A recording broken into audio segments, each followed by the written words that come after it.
soy investigadora de CONICET con lugar de trabajo en Plapiqui y profesora del Departamento de Ingeniería Química de la Universidad Nacional del Sur, y les voy a presentar la charla Herramientas computacionales para la evaluación de estrategias de restauración de la calidad del agua. Voy a comenzar describiéndoles nuestro caso de estudio, que es el embalse Paso de las Piedras, que es un cuerpo de agua artificial construido para abastecer de agua potable a los habitantes de las ciudades de Bahía Blanca y de Punta Alta y a un polo petroquímico. El embalse Paso de las Piedras tiene dos tributarios, el río Sauce Grande y el arroyo El Divisorio. Tiene una superficie de 36 kilómetros cuadrados, una profundidad máxima de 28 metros y una media de 8,2 metros, un volumen de 328 hectómetros cúbicos y un tiempo de retención de alrededor de 4 años. Y es un embalse no estratificado.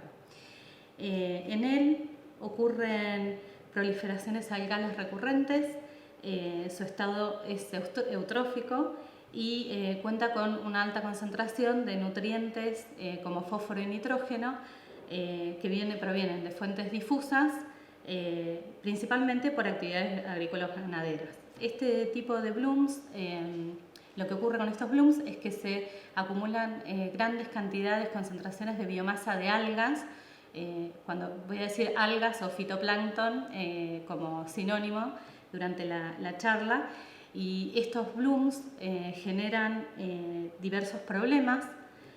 Uno es la obturación de filtros en las plantas potabilizadoras. Varias de las especies de las especies de algas que conforman el fitoplancton tienen paredes celulares gruesas que se quedan atrapadas en los filtros en la planta potabilizadora y hace que el proceso de potabilización sea más costoso y más dificultoso. Otro tipo de problemas que la gente de Bahía y Punta Alta conocemos muy bien es la generación de olores y sabores desagradables. Muchas veces durante el verano decimos qué olor a gamexane que tiene el agua. En realidad no es gamexane lo que se siente, sino que es un metabolito volátil que producen las cianobacterias en particular, que son un grupo de bacterias que hacen fotosíntesis, que son parte del fitoplancton y que son las que suelen generar estos problemas con los blooms. Este compuesto se llama geosmina y se siente como un olor a tierra o, como les decía, gamexane.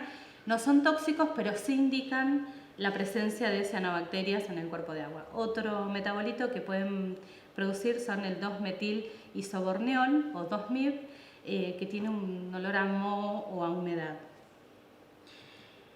Y otro problema potencial que pueden producir los blooms de cianobacterias son la producción de neuro y hepatotoxinas, neurotoxinas que son alcaloides que afectan la sinapsis muscular, neuromuscular, al sistema nervioso, y hepatotoxinas que, como su nombre lo indica, afectan el hígado, son heptapéptidos que en dosis agudas pueden producir hemorragia hepática y en dosis crónicas, es decir, bajas concentraciones pero por un largo periodo, hay estudios que indican que podría causar cáncer de hígado.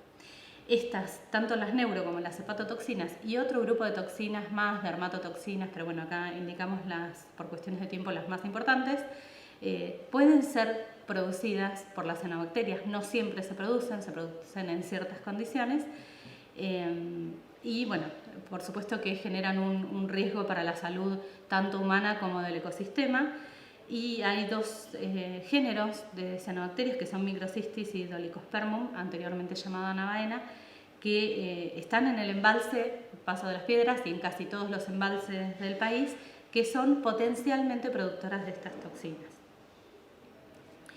Acá les mostramos dos fotos, una de blooms recientes, una en San Roque, en Córdoba. Fíjense, todo esto verde son las cianobacterias. Y en el Río de la Plata, tal vez hayan escuchado en las noticias, estas fotos las pongo para mostrarles que no es solamente un problema nuestro, sino que es un problema que ocurre en todo el país. Y no solamente en todo el país, sino que es un problema a escala global. Acá pueden ver una foto de agosto de 2017 de un bloom en el lago Erie, que queda entre la frontera de Canadá y Estados Unidos. Fíjense la cantidad de cianobacterias que hay, que se ve en la foto aérea. Y en este caso, hubo una producción de toxinas por parte de las cianobacterias en Toledo, que es una ciudad que está en la costa en una de las costas de este lago, que es muy grande, de 103 microgramos por litro, cuando el límite en agua potable es menor a 1 microgramo por litro. Lo que pasó ese año fue que tuvieron que cerrar el suministro de agua potable varios días porque las plantas potabilizadoras, que son además de primer nivel, en la ciudad de Toledo no lograban bajar la concentración de toxinas por debajo de 1 microgramo por litro. Esto simplemente es para mostrarles que es un problema global y que empeora con el cambio climático y con las actividades, digamos, que aportan nitrógeno y fósforo a los cuerpos de agua. Bueno, ¿cuáles son los factores o las condiciones necesarias para que ocurran estos blooms, estas proliferaciones masivas de algas, en particular de cianobacterias? Todo lo que favorezca la fotosíntesis, porque las algas crecen por fotosíntesis. Entonces, la luz solar, los micronutrientes como nitrógeno y fósforo, y en particular a las cianobacterias les gustan las altas temperaturas. ¿Qué podemos controlar de estas tres cosas? No podemos controlar la luz solar y no podemos controlar las altas temperaturas. Entonces, una herramienta que tenemos es tratar de controlar las concentraciones de nitrógeno y fósforo dentro del lago, cosa que es difícil porque es un ecosistema complejo y no es fácil como si fuese un reactor, digamos. Es por eso que nosotros en nuestro grupo tenemos como objetivo desarrollar herramientas de modelado matemático para la evaluación y planificación de estrategias de restauración de la calidad del agua, en particular en el embalse Paso de las Piedras, pero estas herramientas pueden servir para cualquier cuerpo de agua. Para esto, desde el 2013, a través de un convenio específico de colaboración entre el Departamento de Ingeniería Química de la UNS y la Autoridad del Agua de la Provincia de Buenos Aires, llevamos adelante un estudio ecológico donde monitoreamos intermitentemente, no es que desde el 2013 hasta ahora venimos monitoreando continuos, sino con intermitencias, variables como fitoplancton, toxinas de cianobacterias, micro y mesozooplancton, peces, nutrientes, temperatura, pH, oxígeno disuelto, y también tenemos en cuenta las variables meteorológicas en el embalse. A partir de este estudio que nos permitió conocer más en profundidad el ecosistema del embalse Paso de las Piedras, hemos podido a lo largo de los años ir desarrollando un modelo mecanístico, en este caso, basado en primeros principios, un modelo matemático que lo usamos para evaluar las estrategias de restauración que se podrían llegar a aplicar en el embalse. Les comento rápidamente para no aburrirlos cómo es el modelo. Es un modelo, como les decía, basado en primeros principios, tiene balances de masa y está discretizado en dos capas. Una capa inferior que es fija en la columna de agua, ¿no? Y una capa superior que va modificando su altura según se modifica el volumen del lago. Tenemos un balance global donde se tienen en cuenta las entradas de agua a partir de los tributarios, del divisorio y el sauce grande, las salidas, la salida para potabilización más para el complejo petroquímico y si desborda el embalse por el río Sauce Grande. Y también tenemos en cuenta las entradas de agua por precipitaciones y las salidas por evaporación.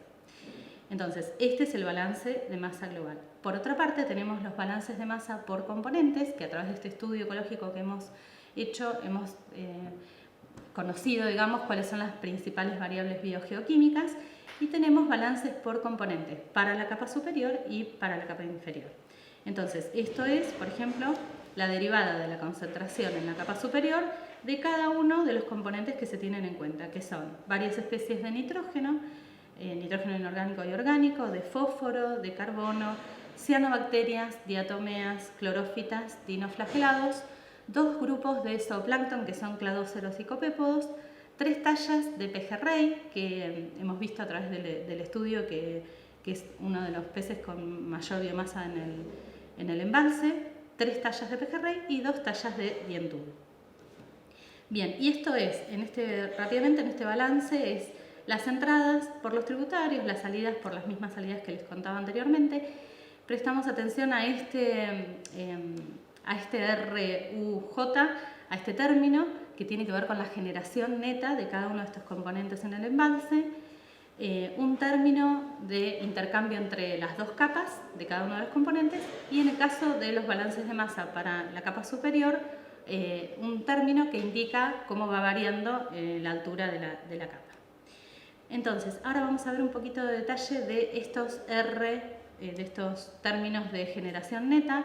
Solo de ejemplo para el fitoplancton, para que entiendan cómo se modela, estos R, o el término de generación neta, va a ser cómo aumenta la biomasa por crecimiento, cómo disminuye la biomasa del fitoplancton por respiración, por mortalidad, por sedimentación a las capas profundas de la columna de agua y por pastoreo del fitoplancton. Entonces, en particular, por ejemplo, podemos ver que este término de crecimiento tiene una tasa máxima de crecimiento que está afectada por una función de limitación de temperatura, una de luz y una de nutrientes. O sea, las tres cosas que dijimos que afectan la fotosíntesis.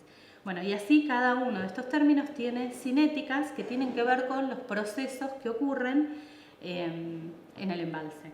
Y estas cinéticas tienen parámetros que tienen que ser calibradas frente a datos experimentales, que son los que tomamos en el monitoreo, para el sitio de estudio. Nosotros podríamos usar este modelo en otro embalse, pero tendríamos que calibrarlo frente a datos experimentales de ese embalse en particular.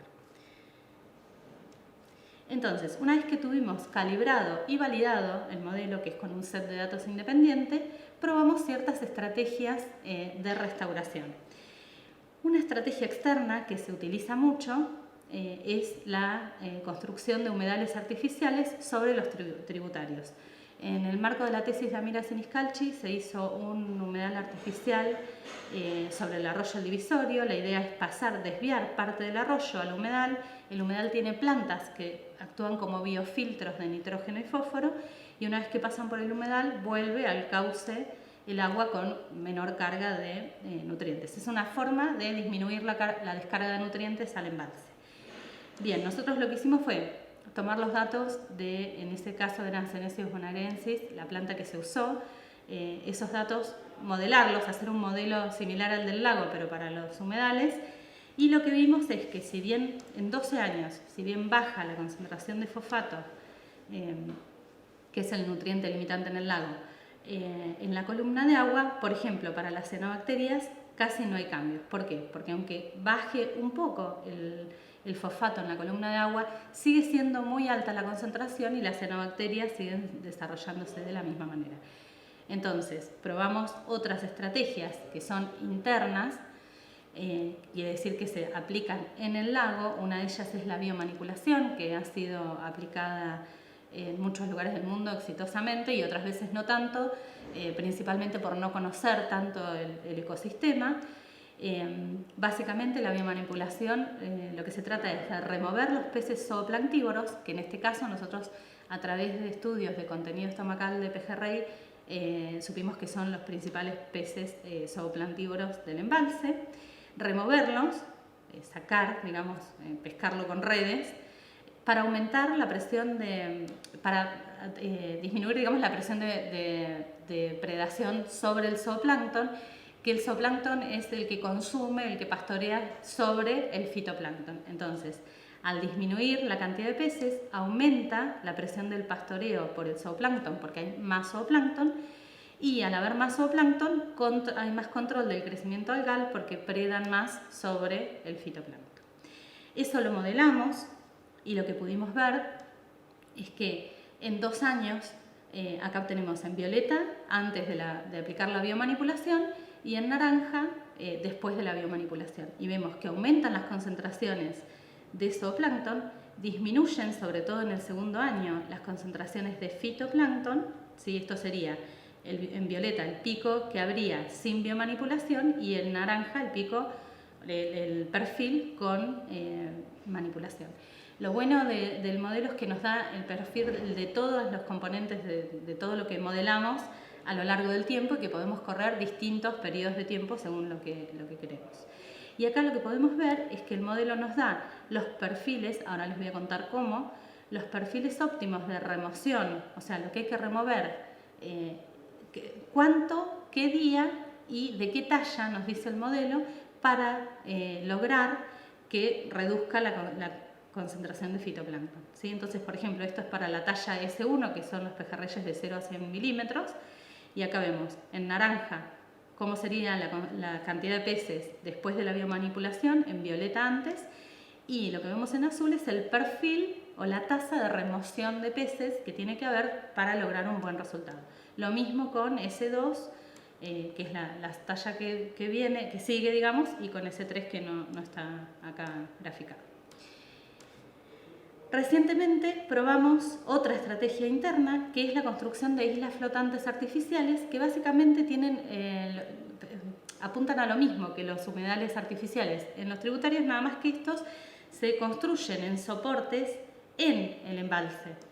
Entonces, la idea es que las plantas, que serían plantas nativas, tal vez con algún uso para aprovecharlas, captan los nutrientes nitrógeno y fósforo directamente de la columna de agua y tiene un doble efecto. Disminuye la concentración de nutrientes en la columna de agua y además hacen sombra para evitar que las algas crezcan tanto, ¿sí?